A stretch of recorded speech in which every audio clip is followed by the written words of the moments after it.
buenos días, distinguidos estudiantes de las diferentes áreas del saber y de las profesiones que contundentemente están realizando para no ser olvidados y ser aquellas personas que van a contribuir a la familia, a la patria, a su realización, al estatus individual, global, general y ser historias asimismo para la humanidad. Pues nuestra materia, que es español, introductorio, pero yo no entiendo eso de introductorio, es español. Pero en su programa inicial vamos cumpliendo con cada uno de los acápites que así sea preciso trabajarles. Pues hoy nos va a tocar hablar, ya entrando en materia, menos historia de la lengua, menos lingüística, de lleno, en un tema que es abordable para todas las lenguas. Se llama las categorías. Estuvimos mirando en nuestro escenario anterior a algunos análisis que se hacen de la lengua y vimos el análisis fónico, silábico, el acentual, las palabras divididas por sílabas. También vimos que hay un análisis estructural o morfológico, un análisis sintáctico dividido en dos: sintaxis regular, sintaxis figurada. Asimismo, hay un análisis por oraciones, que no hemos tocado todavía, análisis oracional. Y también hay un análisis por grupo de palabras que Chomsky le llama sintáctico, análisis sintáctico, etc. También hay análisis de la lengua por el tipo de discurso y por su contenido. Pero hoy vamos a trabajar dentro del tercer análisis que mencionamos, el análisis morfológico estructural, pero no del punto de vista de sus componentes lexicales, de los cuales estuvimos conversando el otro día, sino un poco más allá. Vamos a hablar de forma y estructura, pero ya en relación a lo que se llama categoría. Cada vez que usamos la lengua, categorizamos. ¿Qué es una categoría? Expresada en términos filosóficos. Una categoría es un ente abstracto que goza de tener una estructura y una función. Padre y madre son dos categorías en la familia. Hermano, hermana. Profesor, estudiante son dos categorías en la escuela. Presidente, vicepresidente, pueblo son una categoría social de carácter política. Y así sucesivamente, cada vez que tú miras los grupos en que están enmarcados los pueblos, se llaman categorías. ¿Por qué? ¿Qué es un ente? Ente, algo abstracto, a lo cual se le coloca un nombre. ¿Cuál es su estructura? ¿Cómo está formado? ¿Y cuál es su función? ¿Cómo se desarrolla? Pues resulta que también la lengua goza de este privilegio. Las categorías son los formatos monémicos, los monemas, con que se expresa el sujeto. Cuando estuvimos hablando de las funciones del lenguaje, dijimos que había una función metalingüística, que es cuando la lengua se analiza a partir de ella. Si la lengua se analiza a partir de ella como función metalingüística, estamos hablando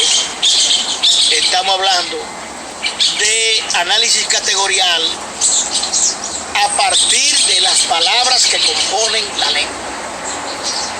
Quiere decir que si el monema es la mínima unidad de lengua dotada de sentido y la oración es la mínima unidad de la lengua dotada de sentido completo e independencia sintáctica, están formadas por palabras.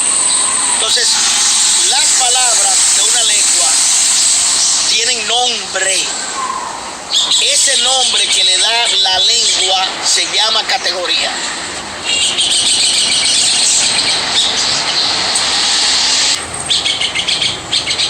nombre que da la lengua se llaman categorías. Quiere decir que categorías gramaticales. Esas categorías gramaticales son las que componen el armazón, la red del sistema de la lengua. Recuerda que cuando definimos lengua, decíamos que era un sistema de signos, articulados, fónicos, etc.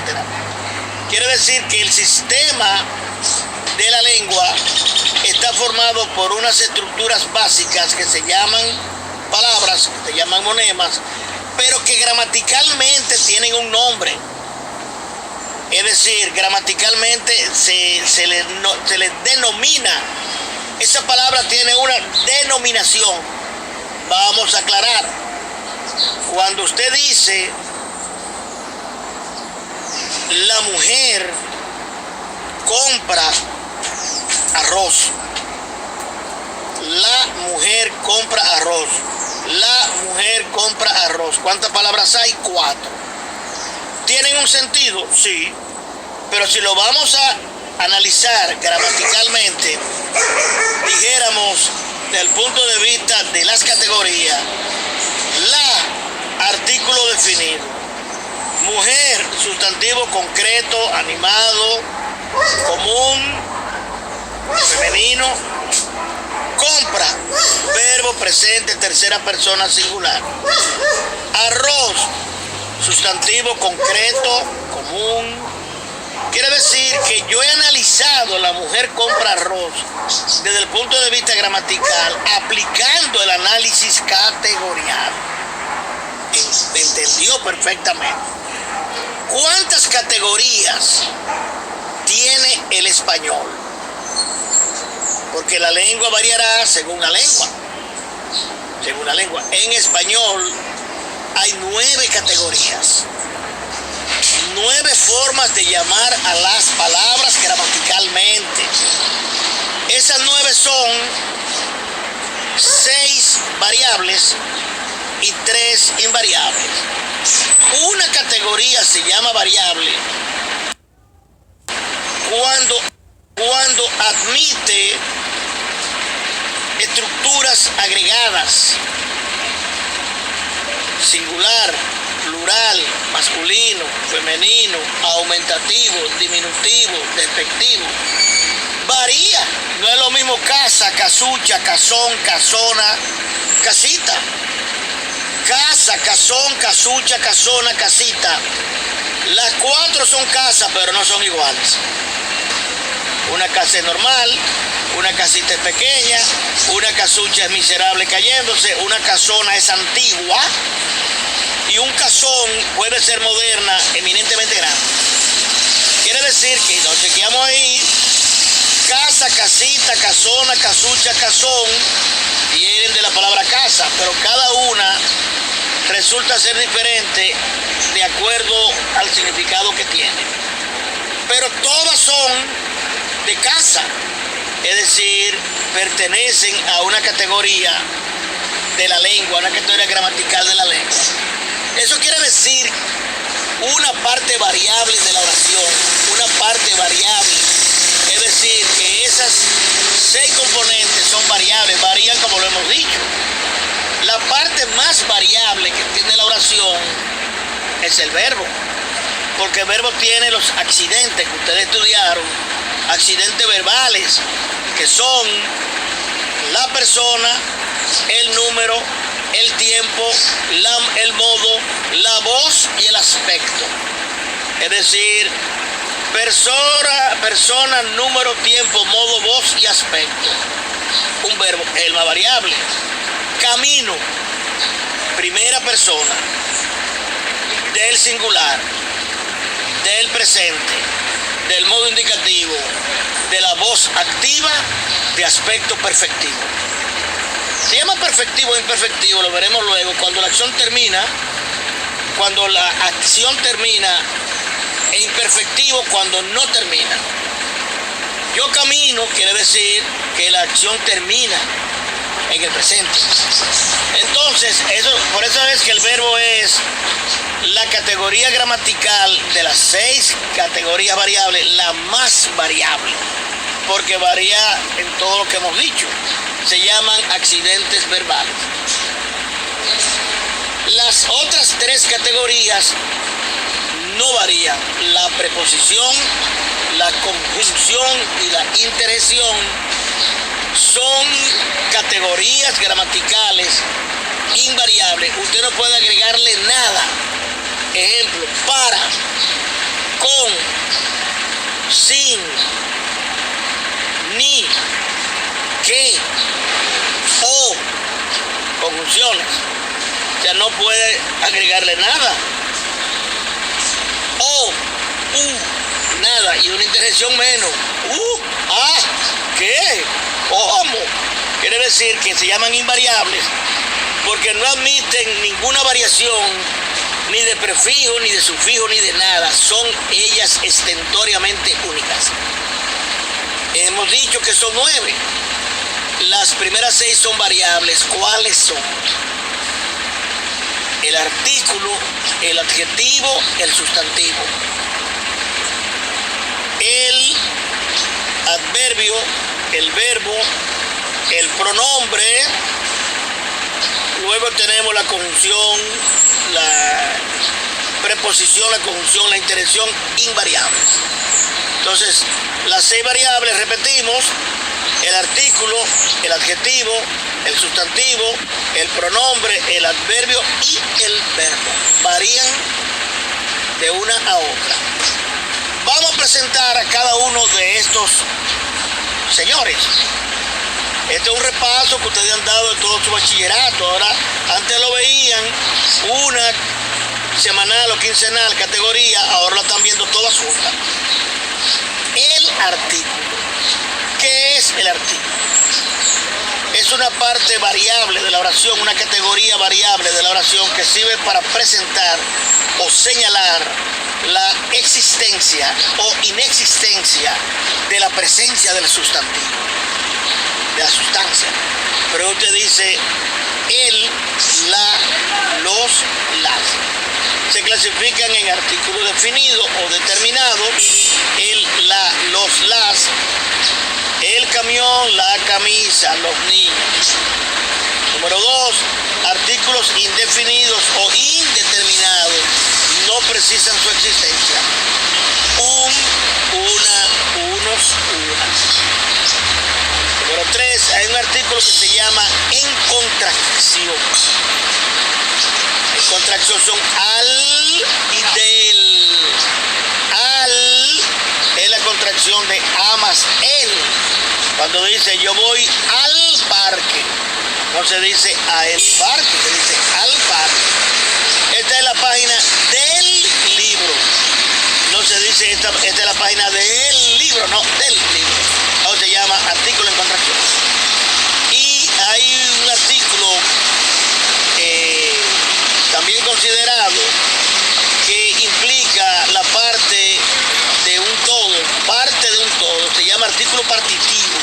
También existe en español y coincide con el de contracción, pero indicando una parte del todo. Yo quiero un cuarto del bizcocho, es decir, hay una partitura. Entonces tenemos los artículos, repetimos: definidos, indefinidos, en contracción y partitivos. Segunda categoría, el adjetivo. El adjetivo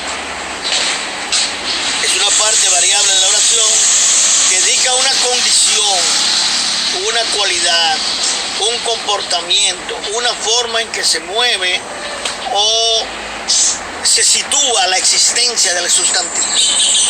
Cuando tú dices rojo, malo, bueno, ágil, pobre, rico, está diciendo las condiciones de la presencia del sustantivo. Entonces, adjetivo implica la conducta o comportamiento, esencia del sustantivo. Por eso, el sustantivo es frío. El adjetivo es lo que le da la condición de ser. El sustantivo no mata, el adjetivo sí. El sustantivo simplemente enuncia. El adjetivo presenta la condición de lo que enuncia. Estamos en filosofía de la lengua.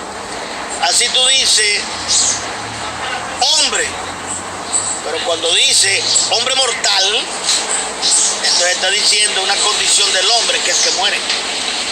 Entonces los adjetivos se clasifican a partir de esa condición que se presenta la materia en adjetivos calificativos, explicativos, especificativos, numerales cardinales, numerales ordinales, numerables partitivos, numerables múltiplos, en aposición, posesivos, demostrativos. Ahí tiene la nueva categoría de subcategoría de la categoría adjetival. Comenzamos por el primer, y epíteto, me faltó una, epíteto.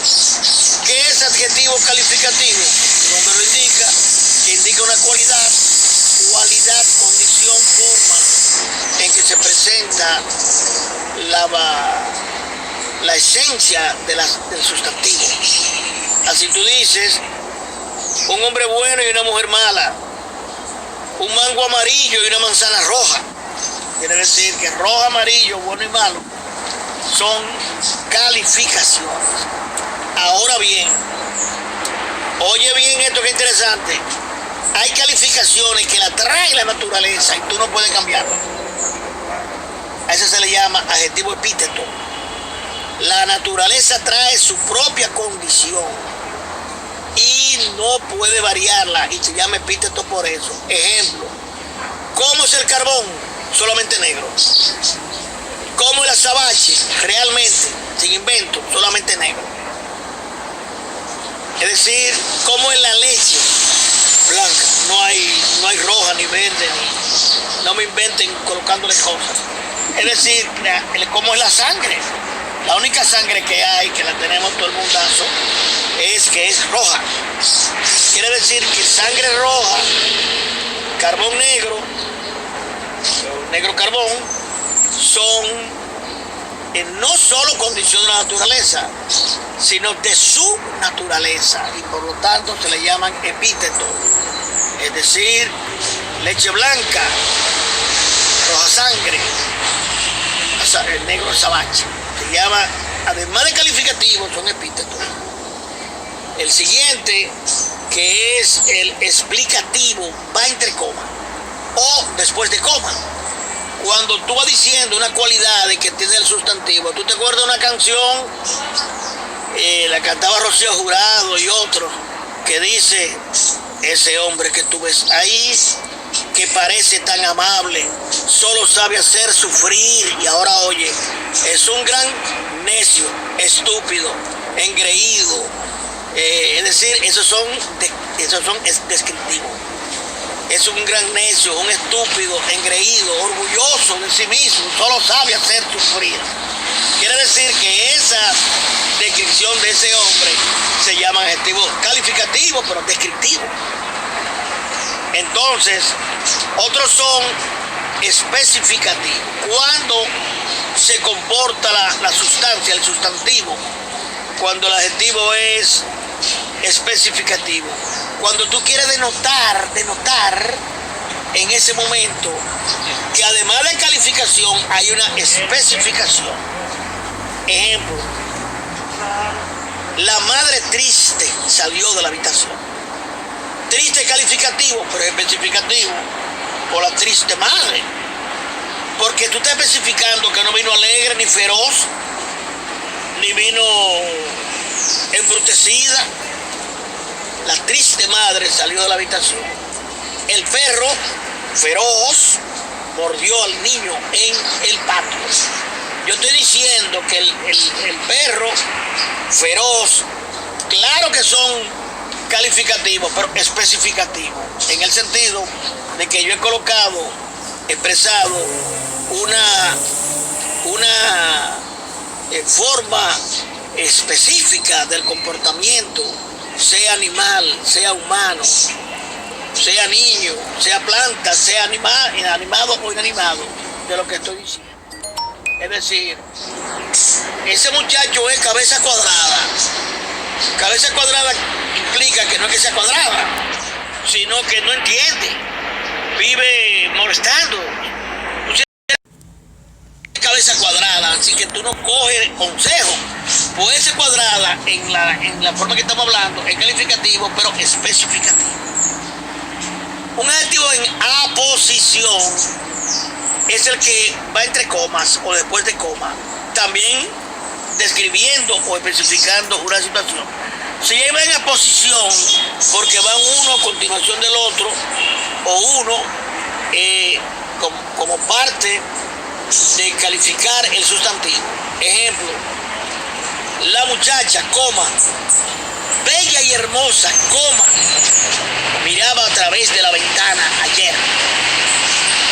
Bella y hermosa, entre comas, están en aposición, además de ser calificativo o además de ser descriptivo. En aposición significa que están cerca del sustantivo, generalmente después de una coma o de comas.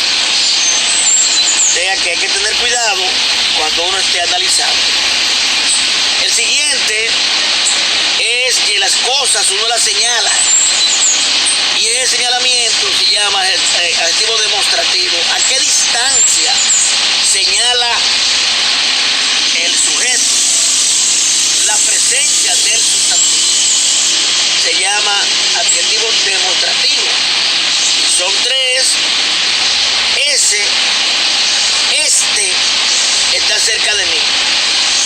Ese está un poco más lejos de mí. Y aquel está mucho más lejos que los dos anteriores. Me parece clarito. Ese y aquel, en su femenino, esta, esa y aquella, y sus plurales sin acento. Ese hombre, esa camisa, esos niños, aquellas flores. Porque con acento, como lo veremos más tarde, se llaman pronombres demostrativos. Adjetivo demostrativo acompaña al nombre sin acento. Esa camisa, esa niña, esta abuela. Siguiente es el que nos indica posesión o pertenencia. Posesión o pertenencia adjetivado. Mi, tu, su. Nuestro, nuestra. Vuestro, vuestra, su y su. Recordamos que hay un pronombre. Hay una estructura pronominal, pero hay también un pronombre que indica posesión o pertenencia. Adjetivo en este caso. Que es mi, tu, su. Mi camisa, su sala de clase, su lapicero, nuestro país. Es decir, implica la posesión o pertenencia, pero adjetivada. Otro de los adjetivos que nos incumben son los números. Los numerales son adjetivos. Son adjetivos los numerales porque indican una cualidad o condición de presentarse en sustantivo. Los numerales cardinales son los que indican la presencia del sustantivo en serie. 1, 2, 3, 4, 15, 30, 40, 180 camiones. Un camión, 10 camiones, 3 camiones, 50 camiones. Se llama adjetivo numeral cardinal. El adjetivo numeral ordinal, número 2, es aquel que indica posición, el rango, el orden en que está colocado. Así decimos primero, segundo, tercero, quinto, sexto, octavo. Decimos primero, decimos segundo, es decir, el orden que está colocado, el rango, se le llama adjetivo numeral ordinal. Adjetivo numeral partitivo es usado altamente por aritmética cuando dividimos o fraccionamos las partes de un todo. Y así tú dices, media pizza, un cuarto, un quinto, 2 octavos, 3 décimos. Ah, qué lindo. Es para que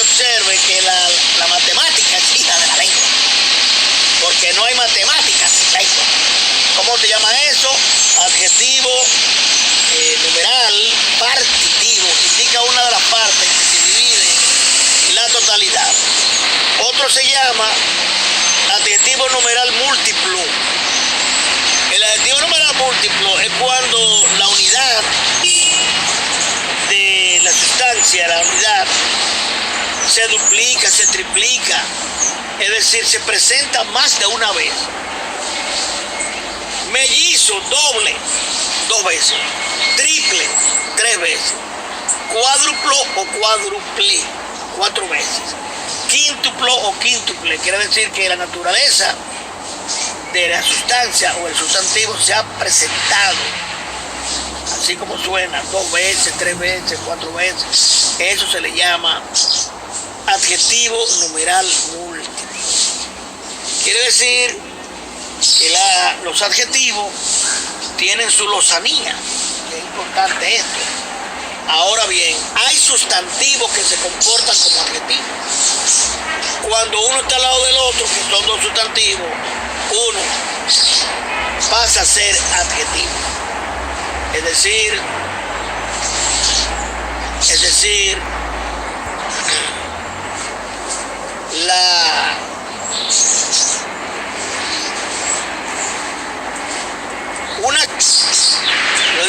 yo le dije que él compró una casa mansión.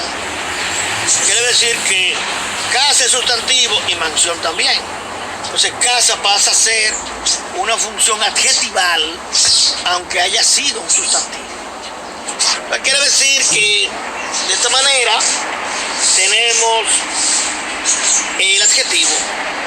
Ahora viene nuestra tercera categoría, que es la sustancia, que es el sustantivo.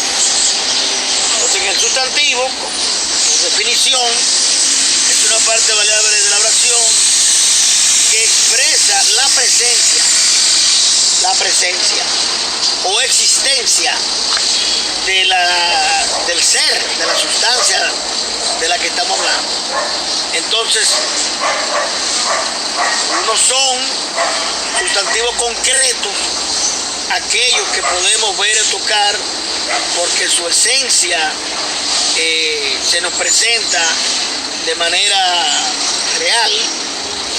Otros son sustantivos abstractos, cuando no tenemos la ocasión de tocarlo ni de verlo. Pueden ser sustancias sobre sustancias materiales o pueden ser acumulación de sustancias materiales. Vamos a explicar cada uno.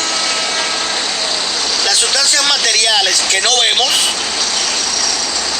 oye bien, sustancias no materiales que no vemos, pero que existen en nuestra conciencia. Alma, esperanza, honestidad, belleza, toque con la mano eso. Yo quiero que tú me des 2 libras de esperanza, o tú me des 3 libras de castidad.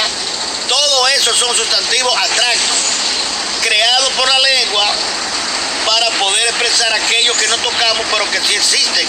El amor, el odio posible. Es decir, son sustancias inmateriales creadas por nuestro pensamiento y se le llama sustantivo abstracto. Reunidos en grupo, también la lengua le tiene un nombre que se llama sustantivo colectivo. Una arboleda es un conjunto de árbol. Una muchedumbre, un gentío, es un grupo grande de personas. Y así decimos que hay una piara con P, la gente conoce poco esto, es un conjunto de cerdos, una piara. Decimos colmena, decimos ejército, etcétera, grupo de abejas o grupos de soldados. Cuando la sustancia se comporta de manera grupal, se le llama sustantivo colectivo. Ahora bien, pueden existir muchos en la naturaleza, lo de su especie. Pertenecen a una misma especie y son altamente conocidos por todos. Entonces se le llama, además de concreto, se le llaman comunes. Una piedra, un banco, una hoja será común en ese sentido. Sustantivos propios son aquellos que tienen un nombre específico y generalmente se escriben con mayúscula, generalmente, dependiendo del uso. Así los nombres de los océanos, de los mares, de los países, de las personas, Pedro, Juan, Antonio, Atlántico, Pacífico, son propios en ese sentido. En ese sentido. Entonces, hay un grupo de verbos, de sustantivos que son muy especiales. Cuando en una lengua como la nuestra, el sustantivo o la sustancia se comporta con dos géneros, se le llama ambiguo. El mar y la mar, el azúcar, la azúcar, el calor, la calor, sí, créalo, estamos en la lengua continental, no una lengua específica de un sitio. El azúcar, la azúcar, así es. El mar, la mar, no, que el mar, la mar son diferentes, espérese. Mar admite los dos artículos, el o la. El calor, la calor. Que usted diga que la calor es más grande que el calor, mire, esas son otras cosas, otras 500. Realmente la lengua admite, se llama ambiguo. Pero ¿qué pasa? Que un estudiante me dijo a mí una vez que iba a matar una mosca, le iba a voltear para él ver el sexo. Oiga, qué atrevido, porque hay un tipo de sustantivo del cual no conocemos su sexualidad, no conocemos, sin embargo, la naturaleza de los insectos existe en masculino y femenino. Entonces, tú no puedes decir el mosco ni la mosquita, no. La mosca macho, la mosca hembra. El mosquito macho, el mosquito hembra. Es decir, con el artículo el o la más el adjetivo macho hembra, varón macho hembra, más el nombre de la sustancia. Quiere decir que tú no puedes decir el culebro, porque es la culebra macho y la culebra hembra. El cacato, deje eso. La tarántula macho, la tarántula hembra. Es decir, que existe esa tipología sustantival y usted tiene que admitirlo como tal. Entonces, siguiendo las categorías, tenemos la que sigue, que es el pronombre.